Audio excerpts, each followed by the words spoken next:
तो आज की एपिसोड का नाम है साइंस ऑफ पर्पस और पर्पस ऑफ लाइफ, ज़िंदगी का मकसद क्या है। और ये टॉपिक मेरे दिल के इसलिए इतना करीब है क्योंकि आज से कोई 13-14 साल पहले, 2007 की बात है, तकरीबन 14 साल पहले मेरी भी एक कॉन्शियस बर्थ हुई, शऊरी पैदाइश हुई। मेरी लाइफ एक आम सा जैसे नौजवान होता है जो लापरवाह नौजवान होता है, खिलंडरा सा नौजवान जैसे सारे नौजवान होते हैं, लेकिन कभी उसने सोचा नहीं होता कि मेरी ज़िंदगी का मकसद क्या है और अगर मैं काम करना चाहूँ तो मैं कितना काम कर सकता हूँ वगैरह वगैरह। सिंपल सा मेरा एक विज़न था, सिंगर बनना है या एक्टर बनना है वगैरह वगैरह, जैसे होता है नौजवानों का शौक़। तो इंशाल्लाह आज मैं कुछ बड़ी पर्सनल तस्वीर भी आप सबके साथ शेयर करूँगा और ऑडियंस के साथ भी, जिससे मैं दिखाना चाहता हूँ कि मेरे अंदर तब्दीली कैसे आई, मेरी जर्नी क्या है, इल्म की तरफ मैं कैसे आया, दीन की तरफ मैं कैसे आया, फिर क्या स्ट्रगल की और किस विज़न के साथ हमने यूथ क्लब बनाया था वगैरह वगैरह। सबसे पहले स्लाइड्स पे आपको नज़र आ रहा होगा, ये एक पिक्चर है जिसमें आपको मेरे लंबे लंबे बाल नज़र आ रहे हैं। तो ये 2007 की ही पिक्चर है, 2006-07 की पिक्चर है। मैं असल में I was into rock and metal. वैसे तो इंडियन गाने भी ज़ाहिर है बहुत सुनते थे, लेकिन ज़्यादातर जो मुझे पसंद था वो रॉक और मेटल बहुत पसंद था, और मेटल की भी extreme form, heavy metal, death metal. मेरा एक दोस्त था ज़रार, माशाल्लाह वो भी दीन की तरफ है, उसके इतने लंबे लंबे बाल थे क्योंकि वो गिटारिस्ट था। और एक और हमारा दोस्त था हसन गौरी, वो उसका कज़न था, वो ड्रमर भी था, बैस भी बजाता था, मैं सिंगिंग कर लेता था थोड़ी बहुत। तो ये तब की तस्वीर है जो आपको नज़र आ रही कि लंबे लंबे बाल एक शौक़ था, जैसे रॉक स्टार्स होते हैं, जैसे वो मेटल वाले होते हैं, तो उनकी तरह के बाल रखने का एक शौक़ था। क्योंकि हेड बैंगिंग हम बहुत किया करते थे, बालों को हिलाना, हेड को बैंग करना। मुझे बल्कि याद है कि ए लेवल में 2004 की बात है, हम लाहौर आया करते थे, उस वक्त मेरी रिहाइश फैसलाबाद में थी। हम लाहौर आया करते थे सिर्फ इसलिए कि रात को DHA जाएंगे, वहाँ जाके ऊंची डेक में मेटल सॉन्ग चलाएंगे, हेड बैंगिंग करेंगे, सारे देखेंगे, अटेंशन सीकिंग करेंगे। इस तरह हम करते भी थे। एक मेरा दोस्त था, वो अमेरिका में होता है, तो उसने हमें शौक़ डाला था रॉक का और मेटल का।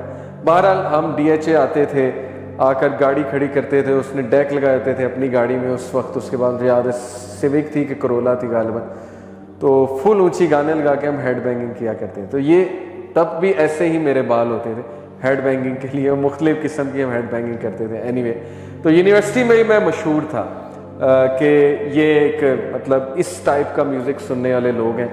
और क्रिकेटर भी मैं था, तो बाल लंबे लंबे थे, तो बॉलिंग मेरी काफ़ी फास्ट थी।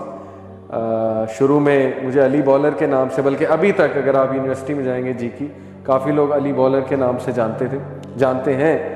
काफ़ी तेज़ बॉलिंग थी मेरी, तो शुएब अख्तर को कॉपी करने की कोशिश करता था मैं। लंबे लंबे बाल भी थे, एटीट्यूड भी वैसा ही दिखाता था, घूरी शोरी कराता था, स्लेजिंग वगैरह ये वो। तो ये तब की तस्वीर है जो आपको जो है ना नज़र आ रही है, लंबे बाल वाली। फिर ये एक तस्वीर जिसमें मैंने ये वाला साइन जो है वो बनाया हुआ। ज़ाहिर है तब इमेच्योर थे, तब वो रॉक स्टार्स और वो सारे इस तरह के साइंस बनाते हैं, आपने देखे होंगे तस्वीर में। तो ये हमारी मेरे जो बाकी दोस्त हैं उन्होंने कुछ बेहुदा साइंस ज़ाहिर है बनाए हुए।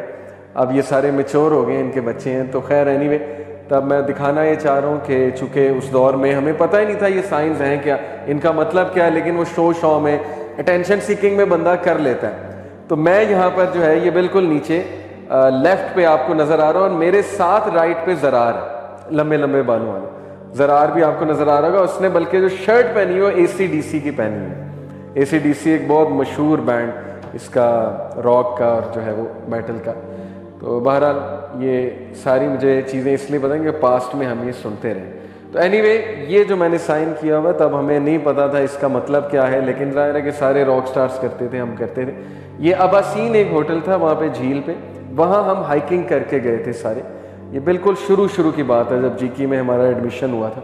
तो वहाँ पर जाके फिर हमने मछली खाई, खाना खाया, उसके बाद फिर ये तस्वीर हमने खिंचाई, ये एक तस्वीर। फिर अगली तस्वीर, ये हमने एक माइम परफॉर्म की थी शुरू में। माइम जो है ना, उसमें क्या होता है कि फेस को आप पेंट करते हैं, फेस को पेंट करके आप ना एक्शन से एक्टिंग करते हैं, बोलना कुछ नहीं, डायलॉग कुछ नहीं होता, आपने अपने एक्शन से एक्टिंग करनी होती है। तो मैं शुरू से एक्टिंग में था, A लेवल के टाइम से, बल्कि O लेवल के टाइम से, थिएटर्स, एक्टिंग, जीकी में मैंने ड्रामा कॉम्पिटिशन्स में बेस्ट एक्टर नॉमिनेट हुआ हूँ 2 बार, एक बार मैंने बेस्ट प्रोडक्शन भी जीता हुआ है।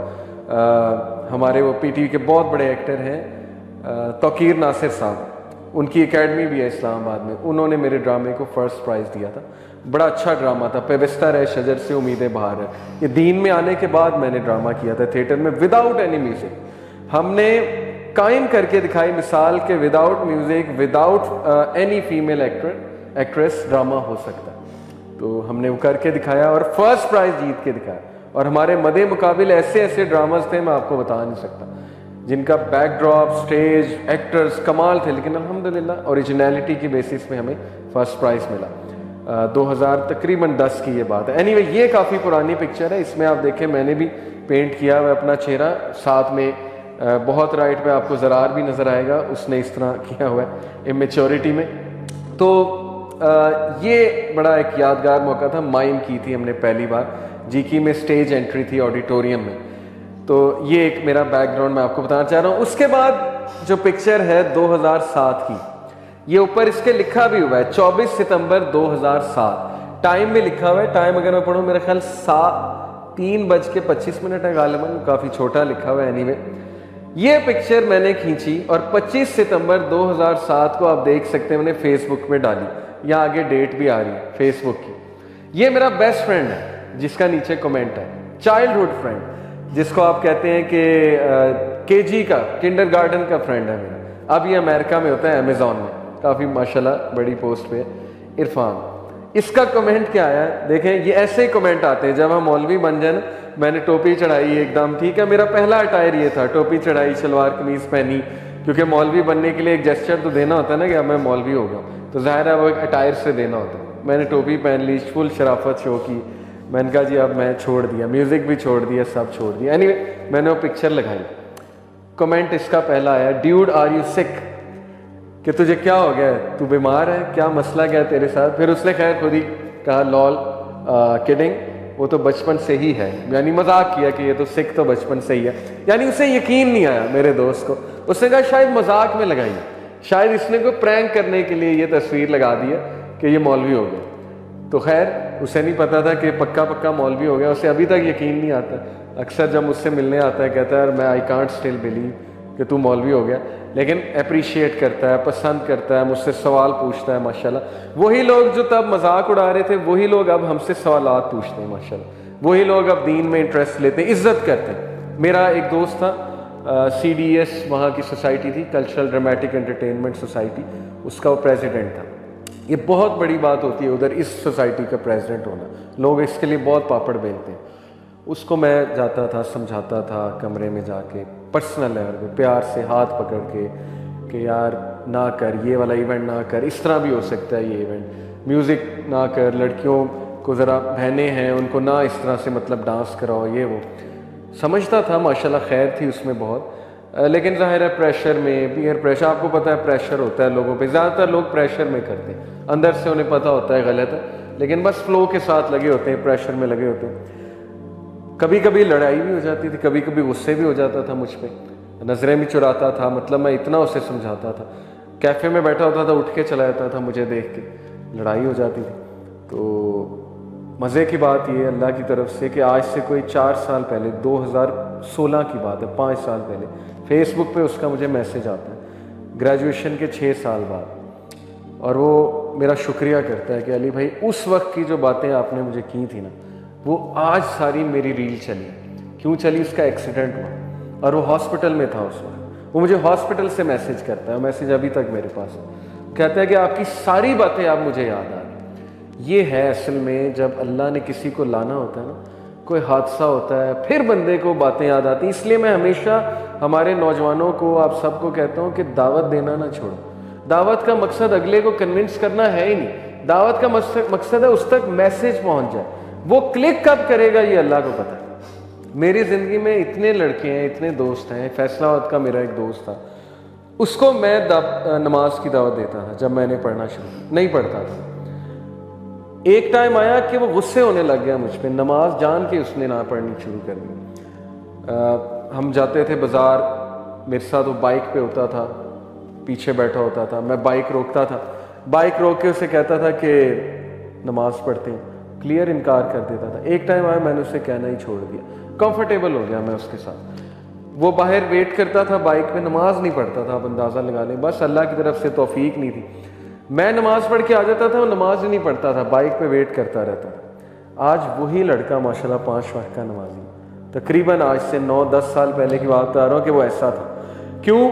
कोई ऐसी चीज़ उसकी ज़िंदगी में हुई कि मेरी सारी दावत उसे क्लिक कर गई। इसलिए मैं पेरेंट्स को भी कहता हूँ, टीचर्स को भी कहता हूँ, हम सब को कहता हूँ कि देखो आपका काम है अपने छोटे भाई को दावत देना, मैसेज पहुँचा देना, वो ज़रूर कभी ना कभी उसको पिक करेगा इंशाल्लाह जब उसका टाइम आएगा अल्लाह ताला की तरफ से। तो इसलिए ये एक बेसिक जो है मैं तस्वीर जो आपको दिखाई कि जब मैं दीन की तरफ आया बहुत से लोगों ने मजाक उड़ाया, रेजिस्ट किया, क्योंकि हमारे माशरे में ज़ाहिर है कि अनफॉर्चुनेटली जो इमेज है दीनी तबके की वो ये कि यार मौलवी होने का मतलब है कि दुनिया तो गया, हुन है बस गया। यही इमेज हमने चेंज करनी कि भाई इस्लाम में आने का मतलब ये नहीं कि दुनिया से आप गए। इस मुसलमान इंजॉय भी करता है, हम भी तो इंजॉय करते हैं, ठीक है ना। मुसलमान जो है जॉब भी करता है, पैसे भी कमाता है, लेकिन अल्लाह सुब्हानहू व तआला को अल्लाह की हदूद में जो हलाल व हराम है उसकी तमीज़ करते हुए करता है हर चीज़, और अल्लाह उसमें जो है वो बरकत डालता है। ये फिर अगली तस्वीर आपको नज़र आ रही मेरे हॉस्टल के रूम की। ये मेरा शुरू का अटायर था। इसको दिखाने का मकसद ये नहीं कि शुरू का ये था अब ऐसा है, तो मैं इसको अच्छा नहीं समझता, मैं इस अटायर को अच्छा ही समझता हूँ। हमारे तबलीगी भाइयों का ये अटायर है, हमारे बहुत से ऐसे लोग जो दीन में आते हैं उनका ये अटायर है। अच्छी बात, ये उनकी पर्सनल चॉइस है ये अटायर, अगर वो इसे ज़्यादा मॉडर्न समझते हैं बहुत अच्छी बात है, इस अटायर को ज़रूर अपनाएं। हमारा चूँकि राब्ता यूथ से है तो हम जाहिर है कि इस अटायर को पसंद करते हैं जिस करंट अटायर में इस वक्त हम करंटली हैं, चूँकि हम लोगों को ये मैसेज देने देते हैं कि हम भी कॉमन लोग हैं। और माशाल्लाह उलमा हमें अगर कोई मसला हो हमारे अटायर में उलमा समझाते हैं तो हम फिर उसकी तौसीह कर लेते हैं। लेकिन खैर ये मेरा शुरू का अटायर आप देख सकते हैं, टोपी भी मैं पहनता था और शलवार कमीज़ में। तो ये शुरू के दिन है जब मैं कह लें कि इस्लाम की तरफ आया, मौलवी हुआ।